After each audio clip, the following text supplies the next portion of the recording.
नमस्कार मेरे प्यारे दोस्तों, आज मैं आप लोगों के लिए एक बहुत ही बढ़िया मोटिवेशनल स्टोरी लेकर आया हूं। मुझे उम्मीद है कि इसको सुनने के बाद आप सभी के जीवन में कुछ अच्छा बदलाव जरूर आएगा।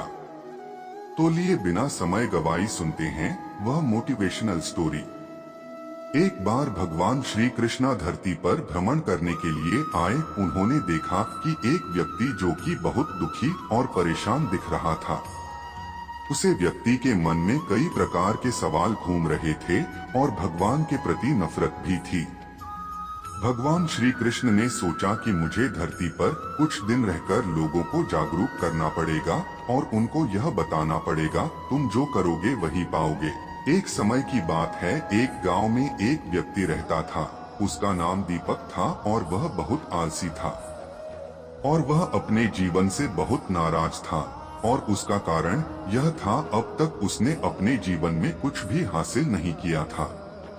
वह कुछ भी नहीं करता था, जिसके वजह से उसके घर वाले भी उससे काफी ज्यादा परेशान रहते थे।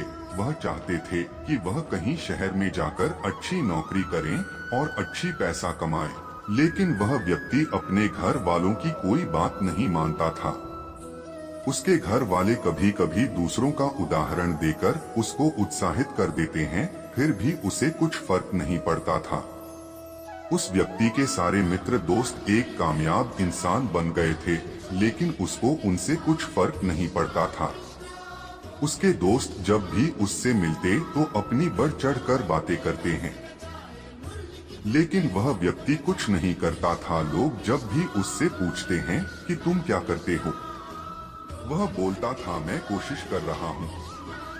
देखते ही देखते हैं कुछ ऐसा समय आ गया कि वह व्यक्ति सभी से मुंह छुपाकर दूर दूर रहता था, ताकि कोई उससे ये ना पूछे कि तुम क्या करते हो। अब धीरे धीरे उसका मन दुखी होने लगा था और वह काफी निराश भी रहता था। उसे ऐसा प्रतीत होता था मानो वह इस धरती पर एक बोझ है, जिसके कारण वह अपने आप को बहुत अकेला महसूस करता था। एक दिन तो उसके मन में यह भी विचार उत्पन्न होने लगा कि मेरे हाथों में कुछ भी नहीं है, तो मैं क्या कर सकता हूँ। अकेले बैठकर रोता रहा और भगवान को दोष देते रहा। एक दिन सबकी नजरों से छुपके घर से निकालकर कहीं जा रहा था। रास्ते में उसने देखा कि कोई साधु महाराज वहां बैठकर कुछ ज्ञान की बातें बता रहे हैं। वह व्यक्ति कुछ देर वहीं पर खड़ा हो गया और उनकी बातें सुनने लगा। साधु महाराज कह रहे थे, जीवन में दुख हमारा सबसे बड़ा साथी है। यह दुख हमें हमारे जीवन के बारे में सीखता है और जीवन जीने के लिए सही दिशा भी दिखता है। यह दुख हमारे गुरु की तरह है, जिससे हमें सीखना चाहिए। अगर आप चाहे तो अपने दुखों को अपने जीवन में गुरु बनाकर उनसे कुछ सीख सकते हैं, या अपने दुखों पर बैठकर रो सकते हैं, लेकिन इससे आपको कोई लाभ नहीं मिलेगा, बल्कि आप दिन ब दिन और कमजोर होते जाएंगे। वह व्यक्ति छुप छुप कर उन साधु महाराज की सभी बातों को दिल से सुन रहा था। जैसे ही वह प्रवचन खत्म हुआ, वह व्यक्ति उन साधु महाराज के पास पहुंचा और उनको प्रणाम किया।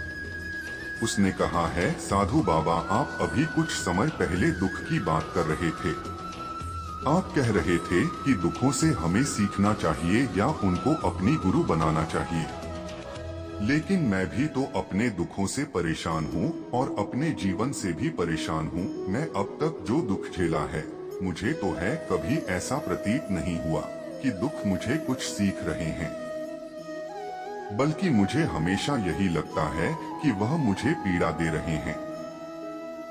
जब लोग मुझे ताने मारते हैं, लोग यह कहते हैं कि तुम क्या कर रहे हो, तो मन को बहुत ठेस पहुंचती है और बहुत शर्मिंदगी महसूस होती है और मैं उनसे कुछ नहीं कह पाता हूँ। उस व्यक्ति की यह सारी बातें सुनकर वह साधु महाराज उसे व्यक्ति से कहते हैं, बेटा तुम्हें क्या दुख है और तुम दुख के बारे में ऐसी बातें क्यों कर रहे हो। दीपक ने अपने ऊपर बीती हुई उन सब बातों को साधु महाराज को बताई और कहने लगा, है महाराज, क्या आपके पास मेरे दुखों का कोई समाधान है। उस व्यक्ति की यह बात सुनकर साधु महाराज मुस्कुराने लगे और उस व्यक्ति से कहते हैं, बेटा जब तुम्हारे जीवन में जब कोई असली दुख आएगा तब मेरे पास आना, मैं इसका समाधान तुम्हें अवश्य बताऊंगा। उस साधु महाराज की यह बात सुनकर वह व्यक्ति थोड़ा अचरज में पड़ गया। उस व्यक्ति को यह समझ नहीं आ रहा था, वह अब तक जो दुख झेला है क्या वह असली दुख नहीं है। उसने अब तक जो दुख, कष्ट और ताने सुने हैं क्या वह किसी दुख से कम है। आगे वह अपने मन ही मन अपने आप से कहता है, जब मुझे मेरे अपने नहीं समझ पाए तो यह साधु महाराज क्या समझ पाएंगे। इतना सोचकर वह व्यक्ति वहां से चला गया। सभी लोगों की ताने सुन सुनकर वह व्यक्ति थक चुका था। वह बहुत निराश हो चुका था, जिस कारण वह एक निर्णय लिया कि अब वह कुछ करके दिखाएगा। उसने अपने घर वालों से कुछ पैसे मांगे और उस पैसों से उसने एक छोटा सा बिजनेस स्टार्ट किया। उसके इस फैसले से उसके घर वाले काफी खुशहाल थे। वह सोच रहे थे चलो उसने कुछ शुरुआत तो किया, लेकिन उसे व्यापार में भी कोई सफलता नहीं मिल रही थी, जिस कारण वह काफी दुखी हो चुका था। वह हमेशा इसी सोच में पड़ा रहता था कि किस तरह वह अपने बिजनेस को आगे बढ़ाए। तभी उसके घर वालों ने उससे कहा, बेटा कोई बात नहीं, बस तुम इसी तरह से प्रयास करते रहो। आज नहीं तो कल सफलता अवश्य मिलेगी, पर इसके लिए तुम निराश मत हो। उस व्यक्ति ने अपने घर वालों की बात मानी और अपने बिजनेस में कड़ी मेहनत और लगन से फिर प्रयास करने लगा। देखते ही देखते अब इसको उसका मन लगने लगा और अब उसको धीरे धीरे उसको सफलता मिलने लगी और उसके बिजनेस में भी कुछ फायदे होने लगे, जिसे देखकर वह और कड़ी मेहनत करने लगा। देखते ही देखते हैं वह 2 सालों के अंदर बहुत बड़ा व्यापारी बन गया। अब उसके पास किसी भी चीज की कोई कमी नहीं थी। जो दोस्त यार और रिश्तेदार उसे पहले नापसंद करते थे, उससे बात भी नहीं करते थे, अब वह लोग उसको पसंद करने लगे। जो लोग उसके पास भी नहीं बैठना चाहते थे, अब वह लोग उससे मिलने वह बात करने के लिए तरसते थे। उसका 1 मिनट समय पाने के लिए लोग उसका इंतजार करते थे। उस व्यक्ति के घर वाले भी उससे ज्यादा खुश थे और उसकी अच्छे से देखभाल भी करते थे। अब वह व्यक्ति पहले से ज्यादा खुश रहने लगा और देखते ही देखते कुछ दिन में उसने अपने बिजनेस को दोबारा एक नई ऊंचाई पर पहुंचा दिया, जिससे काफी बड़ा फायदा हुआ और वह अपने शहर का सबसे बड़ा व्यापारी और बिजनेसमैन बन गया। मेरे प्यारे दोस्तों, मुझे उम्मीद है कि मैं आप लोगों को मोटिवेट करने के लिए ऐसी ही कुछ प्रेरक कहानियां आपके सामने लाता हूं। मैं यह सोचता हूं कि शायद यह कहानी या मोटिवेट स्टोरी सुनने के बाद आपके अंदर भी एक उत्साह जागृत हो और आप अपने जीवन को सफल और खुशहाल बनाने के लिए इन्हीं सभी बातों को ध्यान में रखते हुए आप भी एक नई शुरुआत कर सकते हैं। भगवत गीता में भी श्री कृष्ण ने कहा है, व्यक्ति को अपने जीवन में निरंतर प्रयास करते रहना चाहिए।